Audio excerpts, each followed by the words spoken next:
आरक्षण को लेकर इस देश में को बनाने वाले लोगों ने संविधान में एक व्यवस्था बनाई। उन्होंने ये अध्ययन करके अपनी सामाजिक राजनीतिक समझ के आधार पर यह तय किया कि समाज के वो वर्ग जो सदियों से शिक्षा या सामाजिक कारणों से पीछे रह गए, उनको प्रोएक्टिवली मदद करके आगे बढ़ाया जाए। उसमें एक समय सीमा भी तय की गई कि कितने वर्ष तक ये आरक्षण रहेगा, लेकिन उसमें ये भी तय किया गया कि ये मानकर ये किया गया कि उतने दिन में वो जो समाज के पिछड़े वर्ग है वो सामान्य वर्ग के बराबर हो जाएंगे। तो आरक्षण बना रहना चाहिए, बिल्कुल इसके पक्ष में है। तब तक बना रहना चाहिए जब तक वो वर्ग जो जिनको वंचित या पिछड़ा माना जा रहा है वो सामान्य वर्गों के बराबर न हो जाए, शैक्षणिक, सामाजिक और आर्थिक नजरिए से। तीसरा, आपने कहा कि जो आरक्षण बढ़ाया घटाया, ये तो लालू नीतीश जैसे जो नेता हैं आरक्षण का विशुद्ध प्रयोग अपने राजनीतिक हित के लिए करते हैं। मैं आपको एक आंकड़ा दे देता हूँ। बिहार में टोटल लोग जो सरकारी नौकरी में हैं, चपरासी से लेकर मुख्य सचिव तक, कॉन्ट्रेक्चुअल एम्प्लॉय भी अगर जोड़ दीजिएगा तो टोटल 1.57% लोग ही सरकारी नौकरियों में हैं। इसको याद रखिए, 13 करोड़ की आबादी है जिसमें करीब करीब 1.5% लोग सरकारी नौकरी में हैं।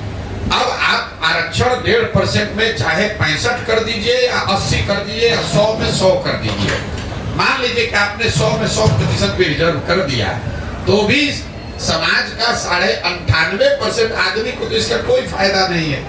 यही वजह है कि आप देख रहे हैं कि सरकारी नौकरियों में आरक्षण के प्रावधान के बावजूद जो अभी जातीय जनगणना हुआ उसमें क्या निकल के आया कि जो जातियां, जो समाज आज से 30 साल पहले सबसे पीछे थे, आज भी वो वहीं के वहीं खड़े हैं।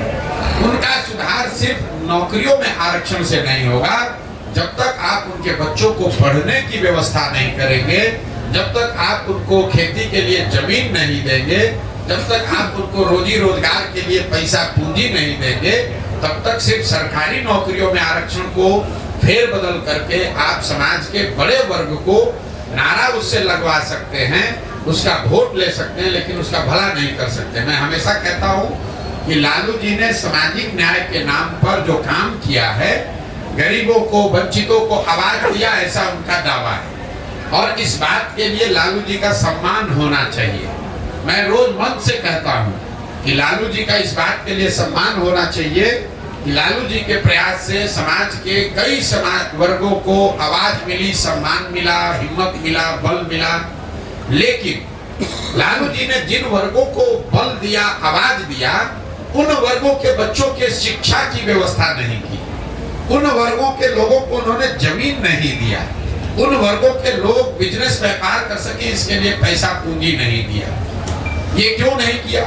इसलिए कि इन समाज के लोग आवाज पाकर उनके पक्ष में आवाज लगाएं, डंडा लेकर खड़ा हो, उनका झंडा लेकर घूमे, लेकिन अपने बच्चों के लिए कभी कुछ न पा पाए। जीवन भर लालू जी और उनके बच्चों के लिए आवाज लगाते रहे, उनके लिए नारा लगाते रहे। तो ये सामाजिक न्याय का एक पहलू है जिसको आपको हमको समझना है। जहां सामाजिक न्याय में सामाजिक स्वतंत्रता और जो बोल बताते हैं कि हमने आपको आवाज दे दिया, उस बात को काटने की जरूरत नहीं है। लेकिन लालू जी ने किसी वंचित समाज के गांव में, किसी महादलित परिवार के गांव में, पंचायत में स्कूल की व्यवस्था नहीं की। इस पूरे राज्य में लालू जी ने कभी भूमि सुधार की चर्चा नहीं की। इस पूरे राज्य में लालू जी ने कभी कोई ऐसी व्यवस्था नहीं की कि बैंकों से इन गरीब वंचित समाज के लोगों को सस्ते दर पर ऋण मिले ताकि वो रोजी रोजगार कर सके।